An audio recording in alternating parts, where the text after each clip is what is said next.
हाँ जी, इसमें last question में हमने जो सीखा है, एक तो बैड डेट्स को इग्नोर करना है। आप लोगों ने, पहले आप खामोश हो जाए ताकि मेरी बातें सब तक सही सही पहुंच जाए। बैड डेट्स को इग्नोर करना है, एक बात हमने सीखी। दूसरी बात हमने सीखी कि वो पहले से ही दोबारा वही बात है कि डेटर्स को अगर नेट ले लेंगे तो फिर अलाउंस को छोड़ देंगे, और डेटर्स ग्रॉस लेंगे तो फिर अलाउंस ले लेंगे। ठीक है, वो अलाउंस लेने का तरीका आपको आता है, वो आप ले भी सकते हो। उसके बाद लास्ट क्वेश्चन में मेरे ख्याल में और कुछ भी टेक्निकल नहीं था। अब इस क्वेश्चन में देखते हैं, इस क्वेश्चन में देखते हैं कि हमारे पास क्या चीजें हैं जो हमने सीखनी है। Following is the statement of financial position of QL June 30, 2022। आपके पास शेयर कैपिटल गिवन है, रिवैल्यूएशन सरप्लस है, रिटेन्ड अर्निंग है, long term loan, trade and other payable, advance from customer, ये एक चीज आ गई। अच्छा, इसके तरीके दो होते हैं,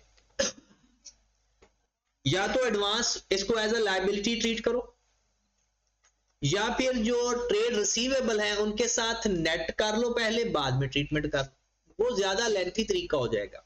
एडवांस फ्रॉम कस्टमर को एडवांस फ्रॉम कस्टमर की तरह ही ट्रीट करते हैं। हाँ, अगर डायरेक्ट मेथड होगा तो उसमें कुछ टेक्निकल स्पेशल केस बनता है, वो तब करेंगे जब वो डायरेक्ट मेथड करेंगे। Land and building, vehicle, inventory, trade and other receivable, cash and bank, liability ही ट्रीट करना है इसमें customer from, advance from customer को। During the year the land and building were revalued first time, resulting revaluation surplus 150 million and incremental depreciation 15 million। हमारा surplus 135 million नहीं है जो यहां पर लिखा हुआ है, 150 मिलियन है, 15 मिलियन इंक्रीमेंटल डेप्रिसिएशन। यहां पर ये बात तो वाजे है कि पहली दफा अगर रिवैल्यूएशन हुई है तो ये कंफर्म है साल के स्टार्ट में हुई है, क्योंकि इंक्रीमेंटल डेप्रिसिएशन आ रही है। Depreciation on building charge to SOPL ₹72 million during the year. Important चीज, आज के जो सीखने वाली बातें हैं उनमें से एक चीज, during the year vehicle having book value 8 million were sold for ₹11 million. Book value 8 million, 11 million में सेल कर दिया, रिसीव्ड इन कैश। याद बोल लेना please. Further sale proceed ₹6 million, sale proceed 6 million of an other vehicle जिसकी book value 7 million है, disposed in May 2021 were received in August 21। अब जरा गौर से सुनिएगा, इंपॉर्टेंट चीज आ गई। एक एसेट पिछले साल बेचा है, उसके पैसे इस साल रिसीव हुए हैं। दोबारा देखें ऊपर, पहले दोबारा पहली वाली लाइन तो इसी साल की है, ड्यूरिंग द ईयर। पहली लाइन इसी साल की है, during the year vehicle book value 8 million were sold for ₹11 million, received in cash. इसका मतलब है इसमें 3 मिलियन हमारा गेन ऑन डिस्पोजल है। दूसरी बात, sale proceed of ₹6 million of an other vehicle जिसकी बुक वैल्यू 7 मिलियन है, मतलब 7 मिलियन वाला एसेट हमने 6 मिलियन का बेचा, लॉस तो आया लेकिन ये तो पिछले साल का। याद रखें, एडजस्टमेंट में सिर्फ फॉर द ईयर चीजें आती हैं, एडजस्टमेंट में सिर्फ फॉर द ईयर चीजें आती हैं, अगले पिछले साल की कोई चीज नहीं आएगी। लेकिन ये पिछले साल पैसे नहीं मिले थे, पैसे इस साल मिले हैं, तो क्या कैश फ्लो इस साल का है या नहीं? कैश फ्लो इस साल का, और जाएगा किस एक्टिविटी के अंदर? इन्वेस्टिंग एक्टिविटी के अंदर, क्योंकि एसेट को बेच के जो पैसे आते हैं। लेकिन इससे भी कहीं ज्यादा इंपॉर्टेंट बात क्या, क्योंकि जो बहुत सारे लोगों को नहीं पता चलती, ये जो 6 मिलियन है पिछले साल के, इस साल के स्टार्ट में रिसीव्ड था या रिसीवेबल था? और ये रिसीवेबल किसी रिसीवेबल के अंदर होगा। आपको पता है ना, कोई भी रिसीवेबल हो या पेएबल हो वो एसओएफपी के अंदर जरूर होता है। अगर वाज़े तौर पर नजर आ जाए तो ठीक है, वरना किसी और के घर में होता है। तो ये रिसीवेबल है। और मुझे बताओ वर्किंग कैपिटल चेंजेस के अंदर किसी भी नॉन करंट एसेट का रिसीवेबल लेते हैं या नहीं लेते? वर्किंग कैपिटल के अंदर जब आप लोग ये रिसीवेबल का डिफरेंस लेने लगोगे 185 और 212 का, तो इस 185 के अंदर 6 मिलियन तो नॉन करंट एसेट का है, तो निकाल देंगे, फिर डिफरेंस वर्किंग कैपिटल में ले। ये बात समझ लगी? पिछले सवाल के अंदर जो हमने एक सवाल किया था उसमें कैरी डाउन के अंदर मौजूद था, अब किसके अंदर मौजूद है? ब्रॉड डाउन के अंदर। तो 185 में से 6 मिलियन माइनस करके 6 मिलियन इन्वेस्टिंग एक्टिविटी, और बाकी 185 में से माइनस किया तो कितना बच गया? 179 का डिफरेंस लेंगे। दोबारा सुन लें, किसी भी नॉन करंट एसेट का रिसीवेबल पेएबल अगर इनके अंदर हो तो वर्किंग कैपिटल में नहीं लेना, बल्कि इन्वेस्टिंग एक्टिविटी में लेना। ठीक होगी बात? आगे बढ़ते हैं, ये इंपॉर्टेंट बात होगी। फिर आगे चलते हैं। Vehicle costing 51 million were purchase during the year of which 12 million is still unpaid. इसका मतलब अनपेड है तो किसी न किसी के अंदर होगा, और है भी इस साल का। किसके अंदर होना चाहिए? ट्रेड एंड अदर पेएबल के अंदर। बताओ, ड्यूरिंग द ईयर है तो ब्रॉड डाउन में शामिल होगा या कैरी डाउन में? कैरी डाउन में। तो यहां से 12 मिलियन माइनस कर देंगे और इसको लिख देंगे 140, और 12 मिलियन अपने अकाउंट के अंदर आ जाएगा। अब डायरेक्ट भी कर सकते हो, अगर आपको कॉन्सेप्ट है ना कि कैश फ्लो पढ़ रहे हैं, 51 मिलियन का खरीदा है तो 12 मिलियन अभी पे ही नहीं किए, जो पे किए वो परचेज में लिख देंगे। ठीक होगी बात? आगे चलते हैं। इन्वेंट्री। अच्छा, ये चीज उसने बड़ी कमाल की दी। Inventory June include work in process. Inventory के अंदर वर्क इन प्रोसेस शामिल है। 96 मिलियन इस साल और 80 मिलियन पिछले साल, which is not available for sale. तो work in process available for sale होता भी नहीं है। Work in process available for sale तो बहुत सारे लोगों ने किया ये कि इन्वेंट्री में से इन दोनों को माइनस करके फिर डिफरेंस लिया।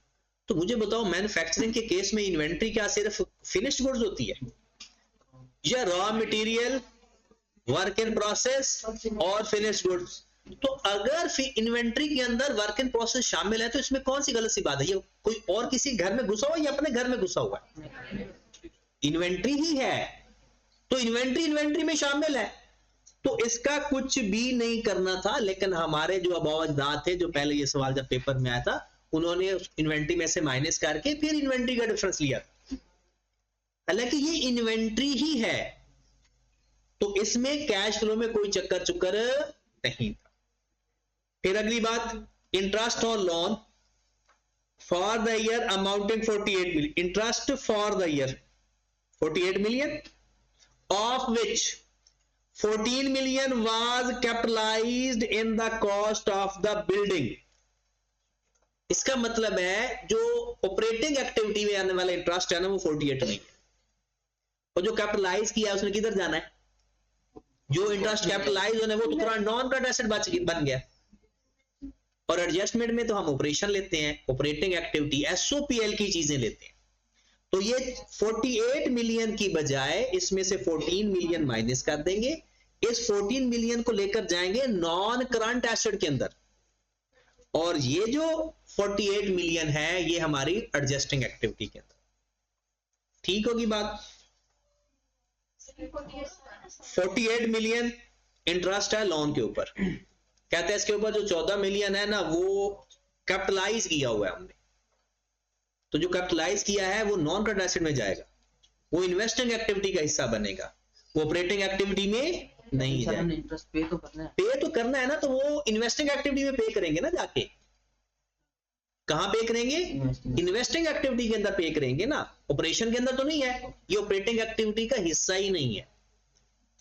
तो याद रखें, जो इंटरेस्ट कैपिटलाइज करेंगे उसको नॉन करंट एसेट के लेजर में लेकर चले जाना, वो खुद ही एडजस्ट हो जाए।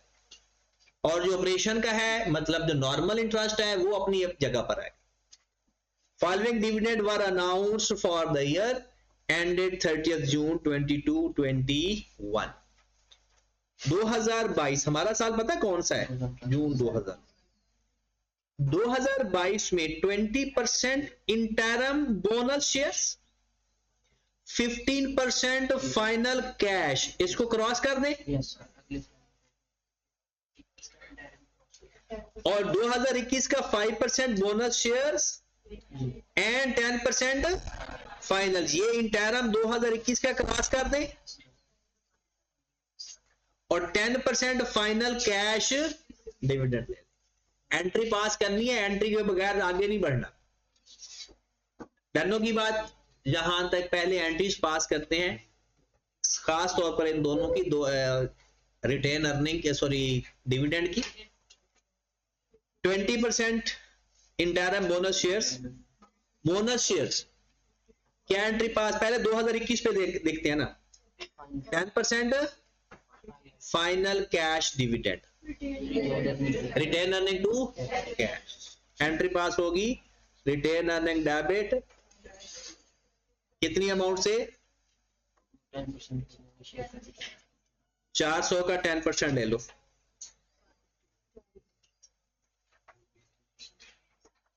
ये भी इसी साल आएगा। फिर इंटरिम डिविडेंड 20% बोनस शेयर्स। हाँ जी, क्या एंट्री पास होगी? Retain earning debit share capital कितनी अमाउंट से? 80 से। पहले कैश डिविडेंड है ना, वो कैश डिविडेंड से शेयर थोड़े हमारे बड़े होंगे। अच्छा, अब एक ध्यान से बातें सुने, ये दोनों हमारे डिविडेंड है। हम डिविडेंड को फाइनेंसिंग एक्टिविटी में से माइनस करेंगे। दोनों माइनस करेंगे या एक माइनस होगा? दोनों माइनस होंगे। ओ भाई, कैश माइनस होता है, सिर्फ कैश। देखो एंट्री देखिए, retain earning to cash, retain earning to share capital, और आप लोग कैश फ्लो स्टेटमेंट बना रहे हो, और जब कैश जाएगा तो आउटफ्लो दिखाओगे ना। इस बात का आप ख्याल रखना है कि जब भी कैश फ्लो आए, बाकी अपने अपने लेजर में तो जाएगी क्योंकि जनरल एंट्री अपने लेजर में जाती है, लेकिन कैश फ्लो स्टेटमेंट में क्या जाता है? कैश। कैश डेबिट होगा तो इनफ्लो, कैश क्रेडिट होता है आउटफ्लो। इन्वेस्टिंग और फाइनेंसिंग एक्टिविटी में डायरेक्ट कैश को कंसीडर किया करो, और ऑपरेशन के अंदर वो ये चीजें नहीं होती क्योंकि इनडायरेक्ट मेथड। और जरा सबसे पहले तो मुझे बताओ, आपको प्रॉफिट गिवन है या नहीं? प्रॉफिट गिवन है या नहीं? तो रिटेन अर्निंग का लेजर बनाओ और प्रॉफिट फाइंड करते हैं। चलो जी, बिस्मिल्लाहिर्रहमानिर्रहीम। Working number 1, retain earning. ये कौन सा सवाल है? कौन पूछ रहा? 20। सवाल खत्म हो गया?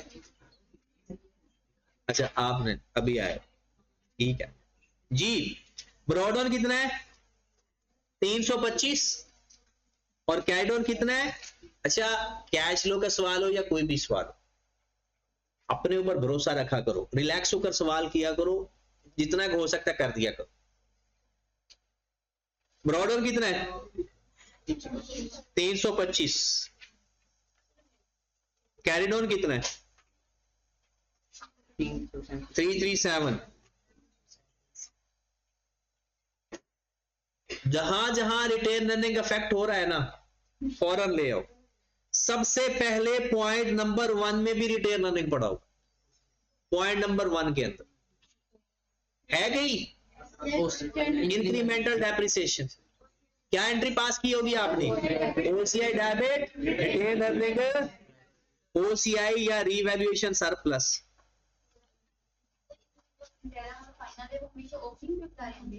देखिए, अगर पहले बोनस होता, बाद में कैश होता, तो फिर बोनस ऐड होकर होना था। अभी पहले क्या था? कैश। इसका मतलब है शेयर कैपिटल पर कोई फर्क नहीं पड़ा होगा। फिर आ गया बोनस, तो उसी पर ही अप्लाई होना है क्योंकि वैल्यू वही है। अभी हाँ जी। अच्छा यार, ये अगर आपस में पूछना होता ना तो मैं भी पढ़ाने ही आया हूँ यार, मुझसे पूछा करो सवाल, क्लास के एनवायरनमेंट खराब कर देते हो। तो इधर मैं आप लोगों से बात कर रहा हूँ, जब कोई सवाल ना समझ आ रहा हो तो मैं हूं, आप लोग आपस में कमेटियां डाल के बैठ जाते हो। इस तरह से ना जो मैं पढ़ा रहा होता तो वो आपको समझ नहीं लगता फिर। और ये चीजें बहुत इंपॉर्टेंट है और प्रैक्टिकल है, इन चीजों को सीखोगे तो भला ही होना है। और जो उसको नींद आ रही है ना, वो अपने आप को थप्पड़ मारे या अपने हमसाये को कह दे थप्पड़ मारने का। जाग रहे हैं ना सारे? नहीं आप आंख तो नहीं लगी? मैं पूछ रहा हूं ऐसे, ये नहीं कि आप सो रहे हो, पूछ रहा हूं। चलो आगे बढ़ते हैं। आपने जहां जहां रिटेन अर्निंग अफेक्ट हो रही है ना, उसकी मैंने मुझे एंट्री पास करके दिखा दो। OCI debit, retain earning credit, ये इंक्रीमेंटल डेप्रिसिएशन है। फिर उसके बाद एक इंटरम डिविडेंड था फाइनल और एक बोनस था इंटरम। तो कैश डिविडेंड की एंट्री क्या पास होगी? रिटेन अर्निंग डेबिट कैश कितने से? 40 से। फिर एक और एंट्री पास हुई retain earning debit share capital. अब ये सारा रिटेन अर्निंग डिफरेंस आ रहा है, तो रिटेन अर्निंग डेबिट हो रहा है कैश के नाम से 40, रिटेन अर्निंग डेबिट हो रहा है शेयर कैपिटल के नाम से 80। अल्लाह के बंदो, समझदार बंदे हो, यहां पर अगर आपने इन दोनों को कैश फ्लो में लिख दिया तो फिर आपका इलाज होगा, क्योंकि कैश आउट किस में हो रहा है? सिर्फ 40 से। बाकी जो डिविडेंड है वो शेयर कैपिटल में जा रहा है। जब शेयर कैपिटल का लेजर बनाएंगे वहां जाकर लिखेंगे। ठीक होगी बात? चलें जी, अब इसको क्लोज कर देते हैं। देखिए अगर आप इसको उधर भी लिख दोगे तो आपका सवाल गलत, जवाब बराबर आएगा, सवाल गलत होगा, क्योंकि ये प्रेजेंटेशन का है। हम जब बनाए कैश फ्लो स्टेटमेंट रहे हैं, हाँ जी, पैट 11 क्या क्वेश्चन के अंदर टैक्स है? क्वेश्चन के अंदर कहीं टैक्स की बात है? कोई ब्रॉड ऑन कैरी डाउन हो जाए, कोई कहीं टैक्स का मामला हो? नहीं, तो यही प्रॉफिट बिफोर टैक्स। ओके होगी बात? आगे बढ़े। चलें जी, अब यहां पर अक्सर बंदा भूल जाता है कि जो इंक्रीमेंटल डेप्रिसिएशन है ना, उसको रिटेन अर्निंग में नहीं लेता, या पहला डिविडेंड ओपनिंग में ले लेता, दूसरा डिविडेंड क्लोजिंग में ले लेता है। क्लोजिंग में तब आएगा जब वो ऐड कर चुका होगा, पहले तो कोई चीज ऐड हुई नहीं थी। चले जी, हमारे पास क्वेश्चन हमारा स्टार्ट हो गया। नाम लिखेंगे, statement of cash flow for the year ended, जो भी ईयर एंड होगा हमारा, रुपीज इन 1000 है, मिलियन है? सबसे पहले ऑपरेटिंग एक्टिविटी आप लिख सकते हो, cash flow from operating activity.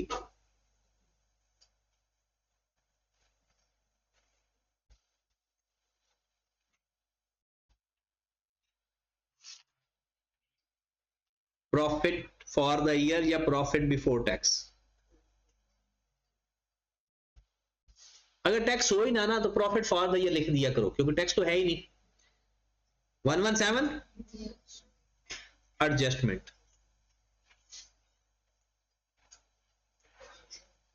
सबसे पहले depreciation for the year, add करने वाली बातें लिखने लगे हैं।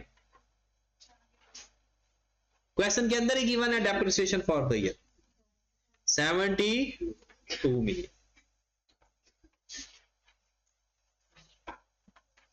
इंटरेस्ट एक्सपेंस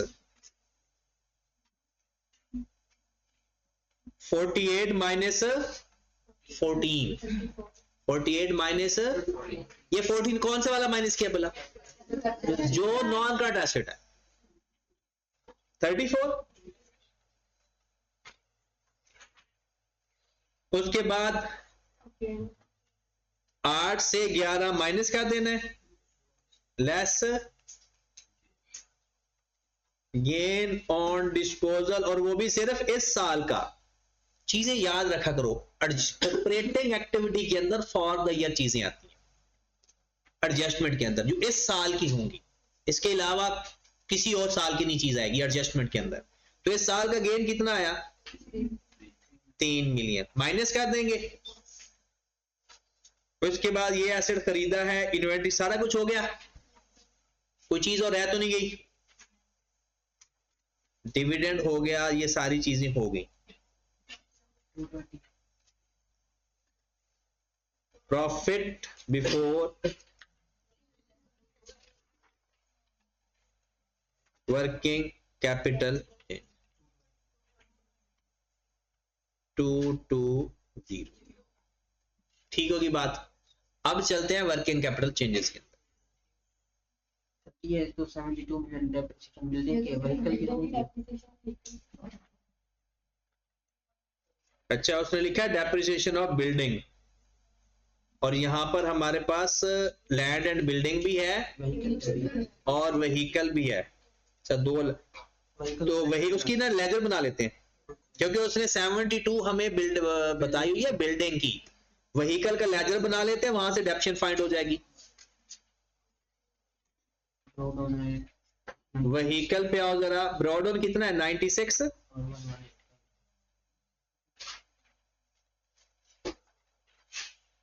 और कैरिडॉन कितना है? 11। अब 50 मिलियन का खरीदा भी तो है, खरीदा कैसे है? व्हीकल, कैश और पेबल। पेबल कितना है? 12, तो 51 में से 12 माइनस किया तो कैश कितना दिया? 39। कोई व्हीकल बेचा भी है? 8 मिलियन का बेचा। During the year vehicle book value 8 million was sold. Disposal 8। Close कर देंगे, जो डिफरेंस आएगा वो डेप्रिसिएशन होगा 20। और एक बात, अब कैश फ्लो की चीजें देख लें, 39 मिलियन जाएगा इन्वेस्टिंग एक्टिविटी के अंदर, और डेप्रिसिएशन चला जाएगा एडजस्टमेंट के अंदर, और जो पैसे बेच के आए हैं वो भी हमारा किस में चला जाएगा? Investing activity. ठीक है, अब यहां पर हमने जो डेप्रिसिएशन फॉर द ईयर लिखी हुई है वो 72 प्लस 21, 93।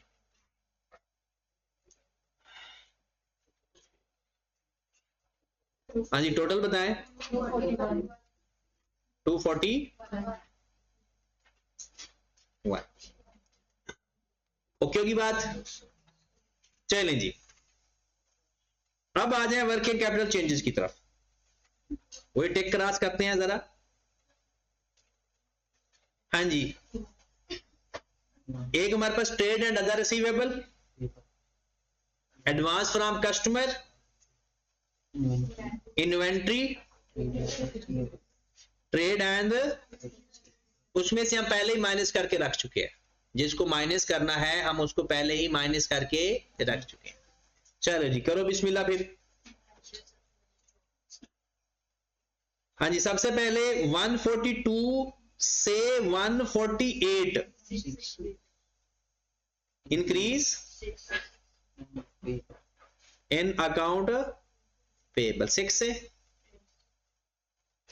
फिर 35 से 69 इंक्रीज इन एडवांस 34 से, फिर उसके बाद 444 से 365 डिक्रीज इन स्टॉक 79, फिर रिसीवेबल में से 179 से 212 इंक्रीज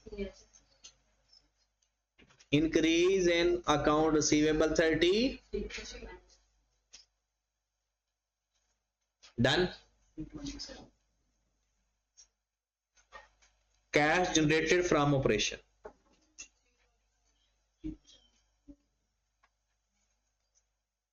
327। अब यहां पर आ जाएगा interest paid, tax paid, interest paid. नहीं 14 मिलियन जो है ना नॉन करंट एसेट का, वो इन्वेस्टिंग एक्टिविटी में पे करेंगे। यहां पर सिर्फ ऑपरेटिंग एक्टिविटी की पेमेंट आएगी, ठीक है। तो पे कितना किया, क्या इंटरेस्ट का ओपनिंग क्लोजिंग था, कुछ भी नहीं था। इसका मतलब है जितना इंटरेस्ट बनता है पेड भी सारा, ना ओपनिंग है ना क्लोजिंग है, तो जितना इंटरेस्ट बनता है पेड। उसके बाद टैक्स है नहीं, डिविडेंड हम उधर जाकर लिखते हैं, यहां पर भी लिखना चाहो गलत नहीं होगा। नेट कैश फ्लो फ्रॉम 293, ये हमारे पास एक एक्टिविटी पूरी होगी।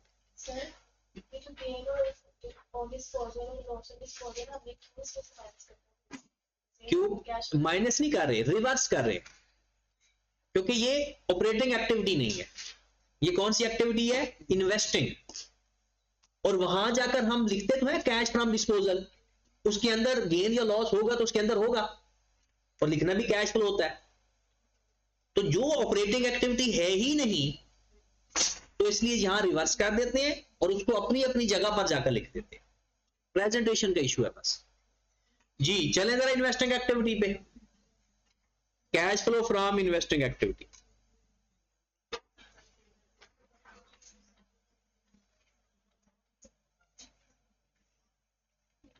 हाँ जी, कोई बात पूछनी है तो अभी पूछते जाओ साथ साथ। कोई भी चीज दिमागी परेशानी क्रिएट कर रही है, उससे पहले कि दिमाग को वो खराब कर दे, पूछ लो। हाँ जी, इन्वेस्टिंग एक्टिविटी थोड़ी सी इंटरेस्टिंग है। पहले बनाते हैं लैंड और बिल्डिंग का लेजर। व्हीकल का तो बना चुके हैं, लैंड एंड बिल्डिंग का लेजर बनाते हैं। वर्किंग नंबर जो भी होगी, वर्किंग का रेफरेंस लाजमी दिया कीजिएगा। हाँ जी, ब्रॉडन कितना है 526, और कैरी डाउन कितना है 748। रीवैल्यूएशन सरप्लस 135 है या 150? 150। पहले ये वाला लिख लेते थे क्योंकि नीचे कुछ बताया नहीं होता था। अब बताया हुआ है कि असल सरप्लस 135 नहीं बल्कि 100। हमने जो एंट्री पास की होगी building land and building debit OCI credit, फिर बाद में 15 मिलियन की एंट्री पास की होगी एक्सेस डिडक्शन के नाम से, तो 100। और लैंड एंड बिल्डिंग का कोई लेन देन हो, डेप्रिसिएशन 72, कुछ भी क्वेश्चन के अंदर बताया हो जिससे लैंड एंड बिल्डिंग कम या ज्यादा हो सकती है, इस लेजर में आ जाएगी। और जो चीज इसको कम या ज्यादा नहीं कर सकती वो इस लेजर में नहीं है। मतलब खरीदी है तो डेबिट, बेची है तो क्रेडिट। क्लोज कर दें, कैश के नाम से कितना आ जाएगा 140, और इसके अंदर वो इंटरेस्ट भी इसके अंदर ही है क्योंकि वो कैपिटलाइज तो हुआ है ना। जितना एसेट कैपिटलाइज किया हुआ उसके अंदर इंटरेस्ट भी होगा, तो बिल्डिंग जितने से भी डेबिट हुई है कैश क्रेडिट हुआ। Purchase of land and building, purchase of 140, working का रेफरेंस जरूरी है नंबर के साथ, जो नंबर दोगे। परचेज ऑफ व्हीकल 51 माइनस 12 कितना 39। कैश फ्रॉम डिस्पोजल 11 इस साल का और 6 पिछला। 11 ये भी रिसीव किया है, पूरे का पूरा रिसीव किया है, और 6 कोई पहले वाला रिसीव करना था वो भी इस साल रिसीव किया। कितना 17। और बताएं कुछ है तो खत्म होगी बात। 166 अच्छा, ये ना अकाउंटिंग का पेपर अक्सर लोग कहते हैं पूरा नहीं होता। पूरा इसलिए नहीं होता, कॉन्सेप्ट वीक होते हैं, वरना ये 3-3 4-4 लाइनें होती हैं एक एक्टिविटी के अंदर। फाइनेंसिंग एक्टिविटी में चले जी। व्हीकल का डिस्पोजल ये 11 मिलियन और 6 मिलियन बेच के 11 मिलियन आया ना एक, और 6 मिलियन पिछला लेना था। ठीक है, चलिए खदीजा बताएं जरा एक चीज के क्या शेयर कैपिटल का लेजर यहां बनाना चाहिए या नहीं?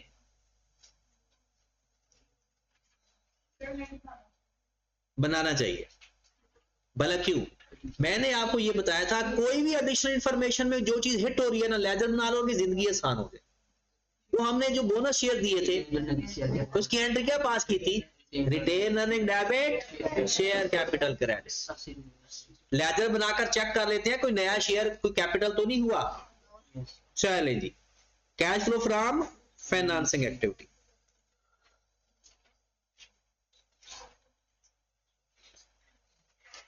चलें जी, आए जरा यहां पर शेयर कैपिटल का लेजर बना लेते हैं, छोटू सा यहां पर ही। ब्रॉडन कितना है? कैश ऑन कितना है?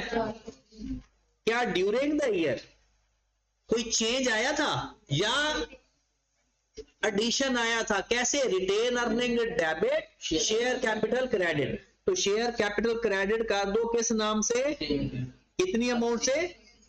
ये तो बराबर आ गया दोनों साइड। इसका मतलब है there is no new share capital. अगर आप लेजर ना बनाते तो 80 से इनफ्लो शो कर देते। और मजे की बात मैं बताऊं, अगर आप पूरा डिविडेंड पे कर देते ना, पे करवा देते पूरा डिविडेंड 120 और यहां से 80 इनफ्लो शो करवा देते तो जवाब बराबर आता, लेकिन वो कैश फ्लो ना होता। डिविडेंड हमने 120 का नहीं लिखा, 40 का लिखना है, अभी लिखना है, क्योंकि 80 का कैश फ्लो नहीं था।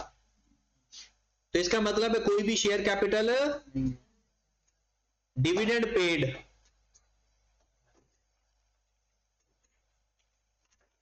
$40 $80 नहीं लिखनी, क्योंकि वो कैश है ही नहीं, वो कैश फॉर्म में और लॉन्ग टर्म लोन है।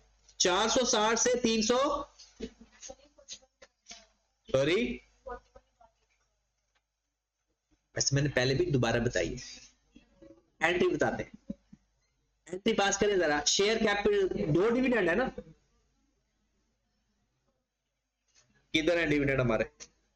ये एक की एंट्री हमने पास करवाई रिटेन अर्निंग टू कैश, दूसरे की एंट्री पास करवाई retain earning to share capital.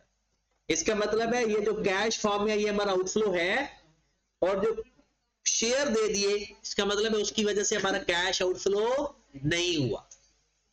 ठीक है, तो हमने सिर्फ कैश आउटफ्लो लिखना है, बाकी जाकर उसके दूसरे लेजर में लिख देंगे शेयर कैपिटल। हाँ जी, लोन पे कर रहे हो, ले रहे हो, दे रहे हो, लोन पेड। तो कम हो रहा हो तो लोन पे करवा दिया करो, बढ़ रहा हो तो लोन रेज करवा दिया करो। कितने से लोन पेड? 100 पैसा जा रहा है। 1 आउटफ्लो। चलो ए प्लस बी प्लस सी करो जरा। नेट इंक्रीज है decrease? 293 minus 166 minus 165. 38 Net decrease in cash and cash equivalent. 38. A plus B plus C. Add opening cash and cash equivalent. इधर है cash 111, closing cash and cash. अच्छा, इसमें ना चीजें ना बड़े ध्यान से देखनी होती हैं और एंट्रीज अप्रोच की तरफ चले जाया करें। जब भी किसी जगह फंसने लगो एंट्री करके देख लिया करो। लेजर में हर हाल में जाएगी एंट्री, जिसका नाम आ रहा है उस लेजर में। और कैश फ्लो में सिर्फ कैश वाली चीजें उठाते जाएंगे। डेबिट हो रहा है तो इनफ्लो, क्रेडिट हो रहा है तो। चले जी, अगला सवाल मैं आपको पढ़ देता हूं। अब आपने जो घर से क्वेश्चन करना है, 20 तो आपने कर लिया था, वो डिस्कस भी हो गया। एक तो ये दोबारा क्वेश्चन करना है।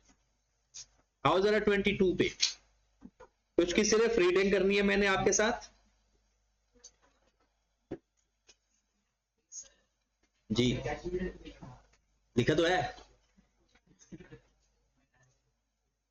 लिखा है यार, ये 40 हुई तो है। गुड मॉर्निंग अभी तो नहीं हुई, आंख तो नहीं लग गई थी, 6 बजे गई, फिर हो सकता है। मैंने आपके दिन में एक बंदा लगाया हुआ, उसको लेकर आया करो। अच्छा, घर से नहीं आए हो, उसको ना 4 पाई समेत ले आया करो, बाइक पे ना 4 पे रख दी, या वो वैसे भी वो छोटा सा तो है, रजाई में लपेटा, जेब में नहीं डलेगा। चीकू मानव की बात कर रहे हैं आप लोग? मैं तो ये हाफिज साहब के दोस्त की बात कर रहा हूं। अच्छा चले, इधर आओ जरा वापस। बहुत अच्छा सवाल है, सीखने को बहुत कुछ मिलेगा इस सवाल से आपको। आ जाओ, वो बस एक नई चीज बताने लगा हूं, कैपिटल वर्क इन प्रोग्रेस। एक बात पूछनी है, चलो वो भी बताता हूं, पहले ये देखें। कैपिटल वर्क इन प्रोग्रेस अगर क्वेश्चन के अंदर आ जाता है, ये डेप्रिशिएट नहीं होता, ये तो पता है। ये डेप्रिशिएट, चले जी, इसका जो ब्रॉड डाउन होगा, अज्यूम कर लेते हैं वो डेबिट साइड पर आएगा, और इसका जो कैरी डाउन होगा, जैसी बात है ये भी नॉन करंट एसेट की नस्ल से है, तो नॉन करंट एसेट की तरह ही लेजर बनाएंगे। 700 अज्यूम करते हैं। अब ड्यूरिंग द ईयर जितना वर्क इन प्रोग्रेस कंप्लीट हो जाएगा, वो चला जाएगा अपने पीपी के अंदर। बिल्डिंग है तो बिल्डिंग डेबिट एंट्री क्या पास होती है भला, जो सीवेप कंप्लीट हो जाए वो वाला पीपी डेबिट सीवेप, ठीक होगी बात। अज्यूम करते हैं 200 से कंप्लीट हो गया, क्लोज करेंगे, इधर 900 आ गया, इधर भी 900 आ गया, तो यहां पर जो आएगा वो क्या आएगा, कैश भी आ सकता है, और अगर अभी तक पे नहीं किए तो पेबल भी आ सकता है। जितने पैसे पे कर दिए कैश के नाम, साइलेंट हमेशा कैश होता है, साइलेंट हमेशा कैश होता है, ठीक होगी बात। और अब ये पीपी के लेजर में डेबिट साइड पर चला गया, और सीवेप के लेजर में क्रेडिट साइड पर चला। और जरा चलते हैं क्वेश्चन। अच्छा, सवाल किसने पूछना था? हाँ जी, वो तो लास्ट क्वेश्चन में 150 का सरप्लस पड़ा हुआ था, हाँ, तो मतलब अंदर जो है वो अकाउंट के अंदर 155 का और पीछे इंक्रीमेंटल डेप्रिसिएशन भी, ठीक है, मैंने इसको 150 एसएम के ऊपर उन्होंने खुद बताया था, तो वो 150 नहीं बताते, उससे इंक्रीमेंटल डेप्रिसिएशन की फॉर्मेशन होती, फिर हम ये कंसीडर करते हैं वो 135 है, इसको वापस ऐड बैक तो नहीं करते, ऐड बैक करते, ऐड बैक करके बिल्कुल करते, क्योंकि जो वो सरप्लस पड़ा होता है ना, वो माइनस होकर पड़ा होता है। कम आया 150 था और 15 माइनस होकर उधर पड़ा होगा, फिर हम लेजर बना लेते। मैं रियल सरप्लस का लेजर भी बनवाऊंगा नेक्स्ट क्वेश्चन के अंदर। चलो जी, आओ जरा, शेयर कैपिटल, शेयर प्रीमियम, आपने इसको हमेशा ऐड करके लेजर बनाया करना है, ठीक होगी बात। Retain earning, long term loan, trade and other, accrued interest, loss, एक और नई कहानी आ गई, डिविडेंड पेएबल।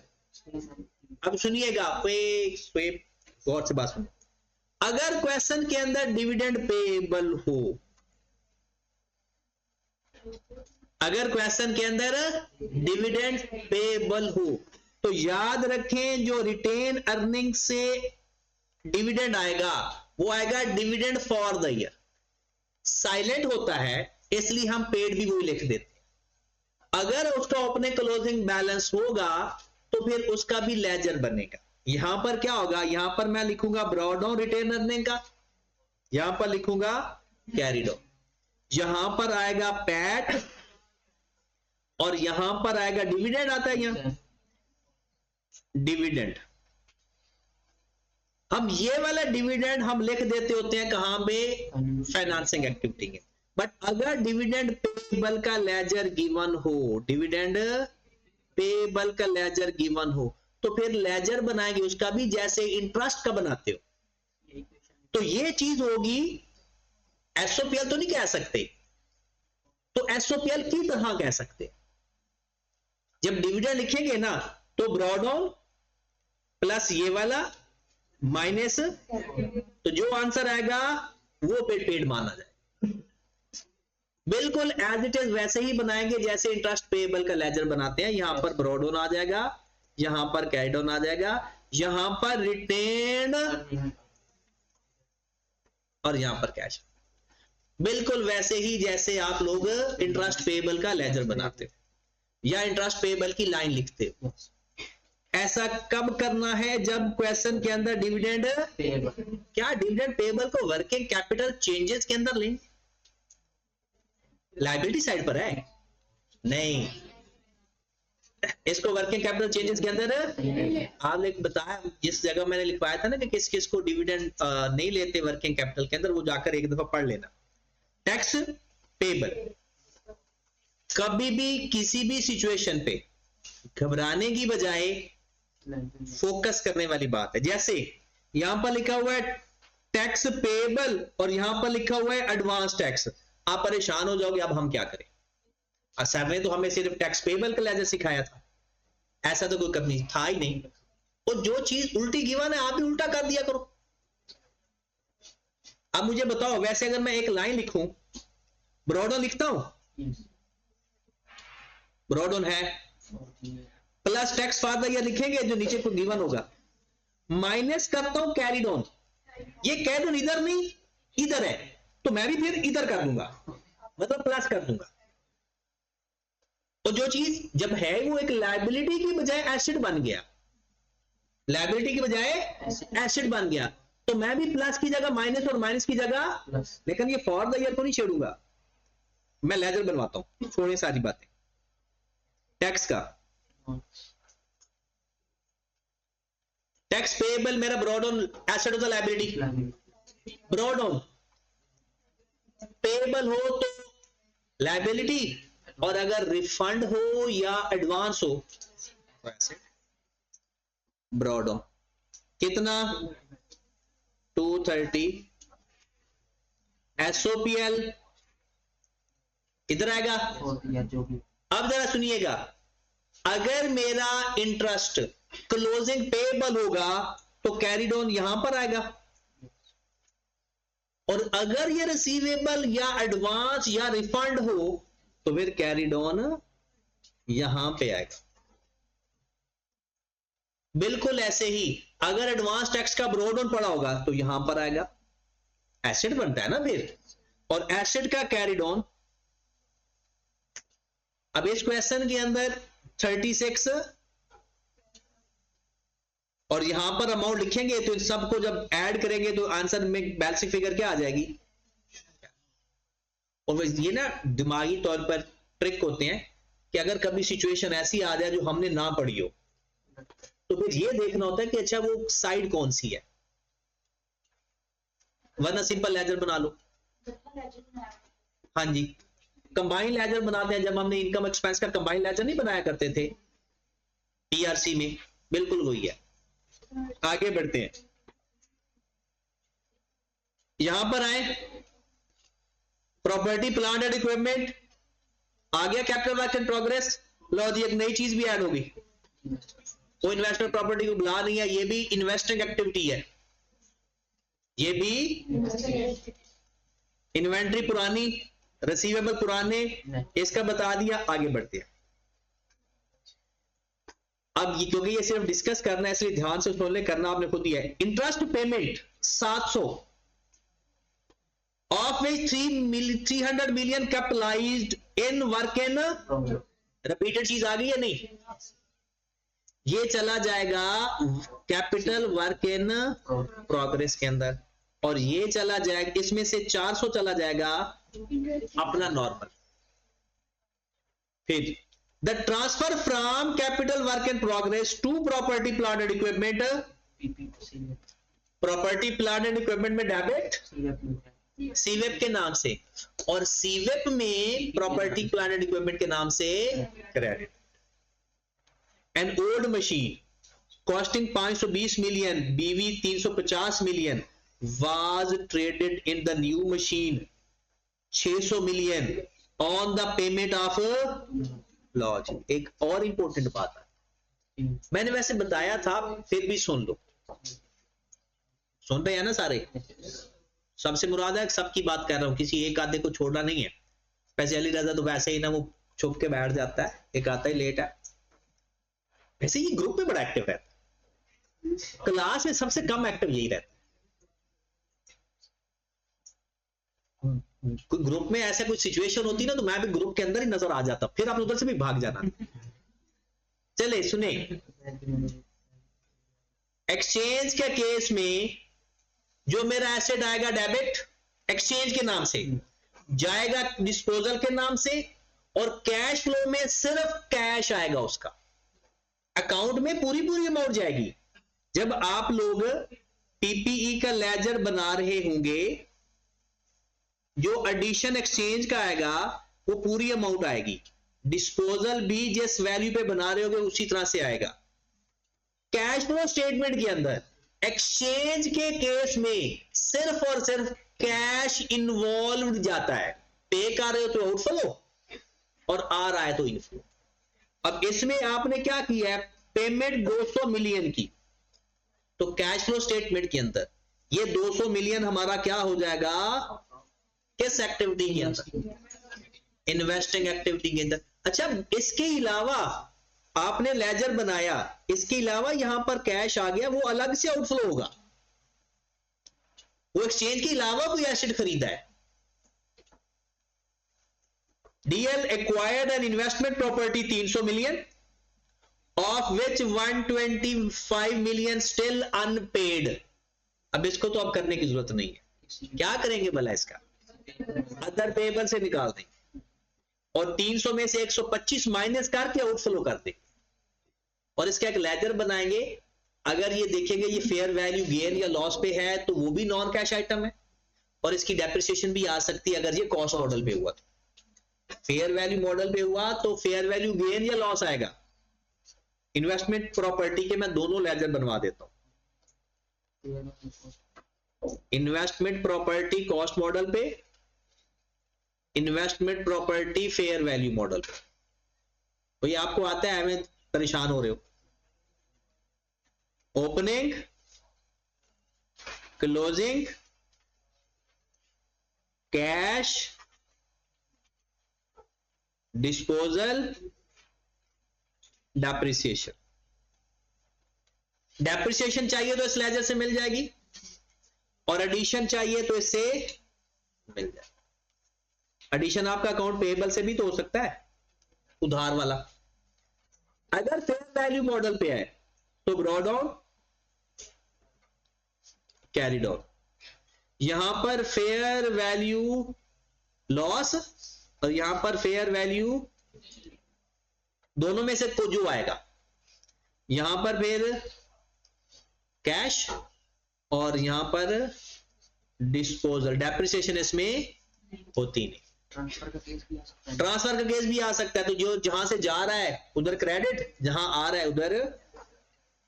आगे बढ़ते हैं। अच्छा, ये वो एंट्री है जो हमारे लिए किसी काम की नहीं होती, प्रोविजन फॉर डाउटफुल डेट्स। अच्छा, यहां पर लिखा हुआ है applies fair value model for subsequent measurement. इसमें हमारा फेयर वैल्यू गेन या लॉस आ जाएगा लेजर बना के। During the year 10% bonus shares, subsequently a right was also made. पहले बोनस शेयर इशू किए, उसके बाद राइट शेयर। सिंपल लेजर बनाएंगे। बोनस शेयर की एंट्री क्या पास करोगे, यहाँ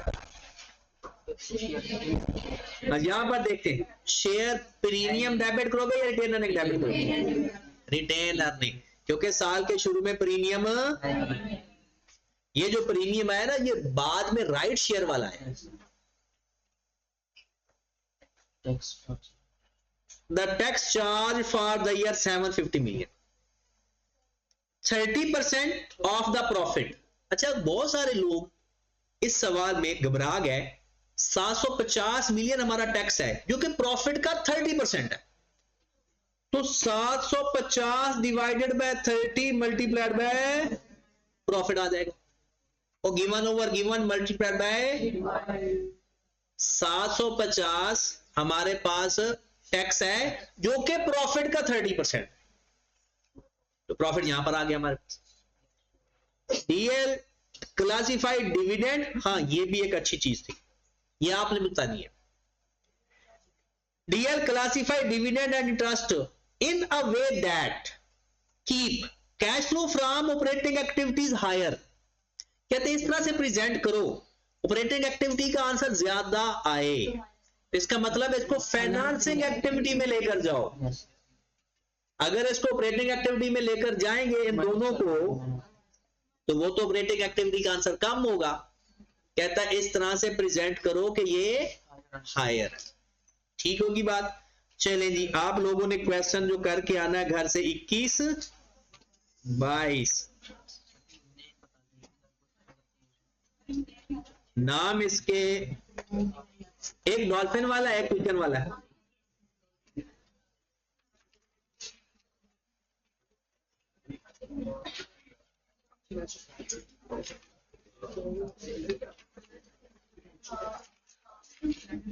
चले जी, कल क्वेश्चन एक नया करेंगे, ये आज नहीं, ये 2 क्वेश्चन करने हैं।